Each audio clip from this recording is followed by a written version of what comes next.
Bike పై వెళ్ళేటప్పుడు helmet ధరించండి. Be careful, be safe. First ఇది. హాయ్, హలో, నమస్తే, వెరీ వెరీ గుడ్ మార్నింగ్ అందరికీ. ఈరోజు మార్నింగ్ 6:15కి వచ్చిన బ్లింకిట్కి. సెకండ్ది ఇది. చలి మాత్రం సావ కొడుతుంది.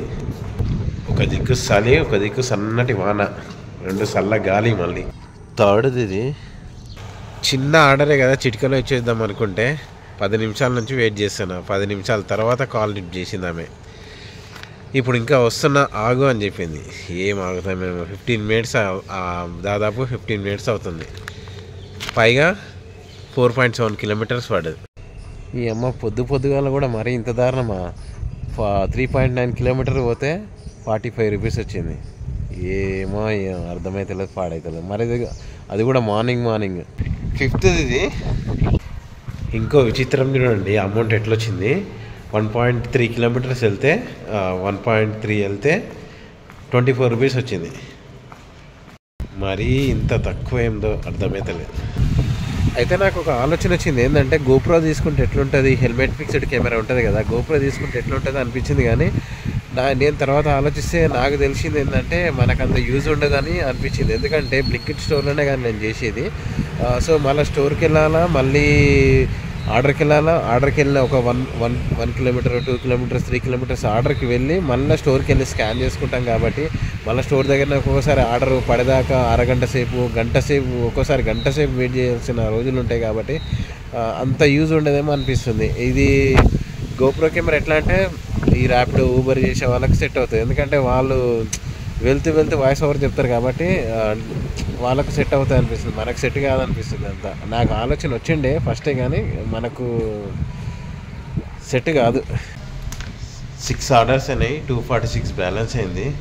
ఇది 7th. ఇది 1.8 పోతే 29 రూపీస్ వచ్చింది. 8th ఇది. చాలా ఏమో సాగు కొడుతుంది. వర్షం ఇప్పుడే స్టార్ట్ అయింది సన్నగా. ఈరోజు బ్లింకిట్ల వ్యాపారం అంతా సప్పగానే ఉంది. పెద్ద అసలేదు పసలేదు అన్నట్టు ఉంది. 353 బ్యాలెన్స్ అయింది. 9 ఆర్డర్స్ అయినాయి. 10th ఇది. 11th ఇది. 11 ఆర్డర్స్ అయినాయి, 450 బ్యాలెన్స్ అయింది. టైం వచ్చేసి 1:15 అవుతుంది. 473 బ్యాలెన్స్ అయింది. 12 ఆర్డర్స్ అయినాయి. టైం వచ్చేసి 1:50 అవుతుంది టైం ఇప్పుడు. వాతావరణం కూడా చాలా కూల్గా ఉంది. మొత్తం అంతా క్లౌడీగా ఉంది. వాతావరణం మాత్రం మొత్తం కూల్గా అయిపోయింది.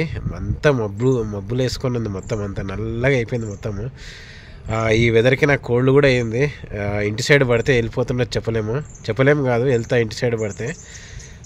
అప్పటిదాకా చూద్దాం ఎంత అవుతుందో ఏమో. ఇంకొకటి ముఖ్యంగా నేను చెప్పేది ఏంటంటే, ఇంతకుముందు వీడియోలలో కూడా చెప్పిన, ఈ వీడియోలో కూడా అదే చెప్తున్నా.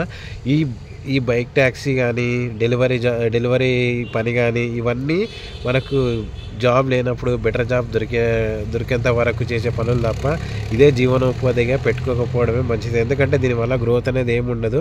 ఇది జస్ట్ టైంపాస్ కోసమో, లేకపోతే మనకు జాబ్ లేనప్పుడు బెటర్ జాబ్ దొరికేంత వరకు ట్రై చేసుకోవడం తప్ప, ఏదో పార్ట్ టైంగా చేసుకోవడం, అంటే రెండో ఇన్కమ్గా చేసుకోవడం తప్ప, ఇన్కమ్ అంటే పెద్ద ఏం రాదు, రెండో పనిగా తప్ప ఇదే మెయిన్ ఉపాధిగా పెట్టుకోకపోవడమే మంచిది. ఎందుకంటే దీంట్లో గ్రోత్ అనేది ఏమి ఉండదు, ఇంకోటి నెక్స్ట్ లెవెల్ ఎదగడానికి ఏమి ఉండదు. సో కాబట్టి ఇది కూడా గుర్తుంచుకోవాల్సిన విషయం. నేను మరీ చెప్తున్నా. ఎందుకంటే దీంట్లో ఇదే చేయండి, ఇదే రండి, ఇది చేయండి, అది ఆ బైక్ మీద అది చేయండి అని నేను చెప్పను. ఎందుకంటే దీని గురించి నాకు తెలుసు కాబట్టి చెప్తున్నా. ఇంతటితోనే ఎండ్ చేస్తున్నా. ఎందుకంటే వాతావరణం కూడా బాగాలేదు. చాలా కూల్గా అంటే చాలా కూల్గా ఉంది. సన్నగా వాన పడుతుంది. ఇంకొకటి ఆర్డర్ ఎర్నింగ్స్ కూడా, ఆర్డర్కి వచ్చే అమౌంట్ కూడా చాలా తక్కువ వస్తుంది. ఒక 50 వచ్చే దగ్గర 44-43 రూపీస్ వస్తుంది. సో ఈ ఎర్నింగ్స్కి అన్ని సాహసాలు కూడా చేయలేము. సో ఇంతటితోని ఎండ్ చేస్తున్నా. ఈ వెదర్కి బాగా కోల్డ్ అయింది, బాగా జలుబు అయింది. అయితే ఇంతటితోనే స్టాప్ చేస్తున్నాను చెప్పిన కదా. అయితే ఇప్పుడు ఎర్నింగ్స్ విషయానికి వస్తే, ఎర్నింగ్స్ ఎంత అయినాయంటే 528 బ్యాలెన్స్ అయింది. 14 ఆర్డర్స్ అయినాయి.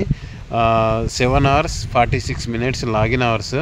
అండ్ తిరిగిన కిలోమీటర్స్ వచ్చేసి 57 కిలోమీటర్స్ తిరిగిన. అప్ అండ్ డౌన్ 57 కిలోమీటర్స్ తిరిగిన.